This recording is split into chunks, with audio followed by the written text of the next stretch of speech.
నమస్తే welcome to dot news. రాజకీయాల్లో గెలుపు ఓటములు సహజం.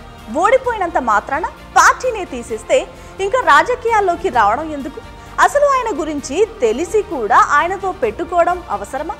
ఒక్కసారి ఎలక్షన్స్ లో ఓడిపోతే పార్టీని విలీనం చేసే వ్యక్తి లేక ఎదురొడ్డి పోరాడే శక్తి అని ఆలోచించి కదా తప్పుడు కథనాలను ప్రచురించాల్సింది. ఓడిపోతే ఎక్కడికి వెళ్లకుండా ఇంట్లోనే కూర్చోవాలని రాజ్యాంగంలో రాసలేదు కదా. ఇంతకీ ఇదంతా ఎందుకు చెప్తున్నానో ఇప్పటికే అర్థమై ఉంటుంది. వైసీపీ పైన ఆ పార్టీ అధ్యక్షుడి బెంగళూరు పర్యటన పైన చేస్తున్న తప్పుడు ప్రచారాలకు Karnataka deputy CM DK Shivakumar తెరదించారు.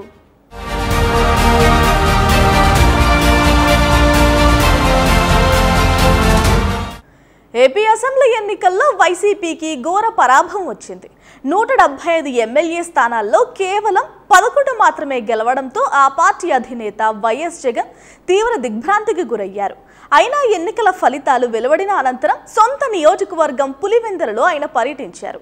అనంతరం బెంగళూరులో పర్యటించారు. ఆయన బెంగళూరు పర్యటనలో ఉన్న సమయంలోనే వైఎస్ జగన్ కర్ణాటక ఉప ముఖ్యమంత్రి Congress party trouble shooter DK శివకుమార్తో సమావేశమయ్యారని వార్తలు గుప్పుమన్నాయి. అయితే దీనిపై స్వయంగా ఆ రాష్ట్ర డిప్యూటీ సీఎం డీకే శివకుమార్ స్పందించారు. తనను ఏపీ మాజీ సీఎం వైఎస్ జగన్మోహన్ రెడ్డి కలిశారంటూ వస్తున్న వార్తలు అవాస్తవమని ఆయన ఎక్స్ వేదికగా ప్రకటించారు. తాను జగన్మోహన్ రెడ్డిని ఎప్పుడూ కలవలేదని, ఫేక్ ఫోటోలు చిత్రీకరించి దుష్ప్రచారం చేస్తున్నారని వ్యక్తం చేశారు. దీనిని ఎవరూ నమ్మకండి అంటూ స్పష్టం చేశారు డీకే.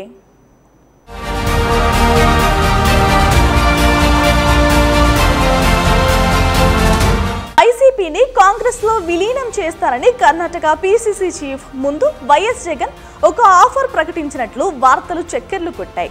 అయితే తన సోదరి షర్మిలను ఏపీ కాంగ్రెస్ నుంచి తప్పించాలని ఒక షరతు కూడా పెట్టినట్లు పలు కథనాలు వెలువడ్డాయి.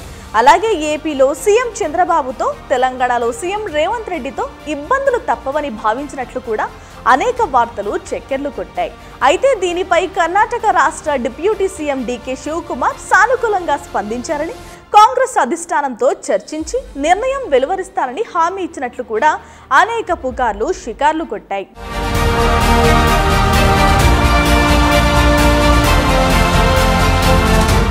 వీటన్నిటినీ ఖండిస్తూ డీకే శివకుమార్ తన ఎక్స్ ఖాతాలో ఒక పోస్టు పెట్టారు. దీంతో మొన్నటి వరకు వచ్చిన వార్తలు పూర్తి అవాస్తవమని తేలిపోయింది. అయితే ఇలాంటి వార్తలు నిజమని నమ్మేందుకు కూడా కొన్ని కారణాలు ఉంటాయంటున్నారు కొందరు రాజకీయ నిపుణులు. వైసీపీ గతంలో ఎన్నడూ లేని విధంగా ఏపీ అసెంబ్లీలో 11, పార్లమెంట్లో 4 సీట్లకు పరిమితమయ్యింది.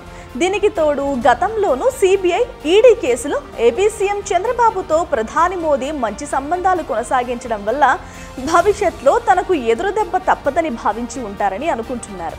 అందుకే ఇలాంటి నిర్ణయం తీసుకుని ఉండవచ్చని కొందరు భావించారు. ఒకవేళ జగన్ సిబిఐ, ఈడీకి భయపడితే అదే నిజమైతే కేంద్రంలో అధికారంలో లేని కాంగ్రెస్తో కలిసిన ఆయనకు ఎలాంటి లాభం ఉండదని అందరికీ తెలుసు. ఇలాంటి ప్రచారాలను ప్రజలు కూడా నమ్మరని వైసీపీ నేతలు అంటున్నారు. ఏది ఏమైనా డిప్యూటీ సీఎం డీకే శివకుమార్ ట్వీట్తో అన్ని పుకార్లకు తెరపడినట్లయింది.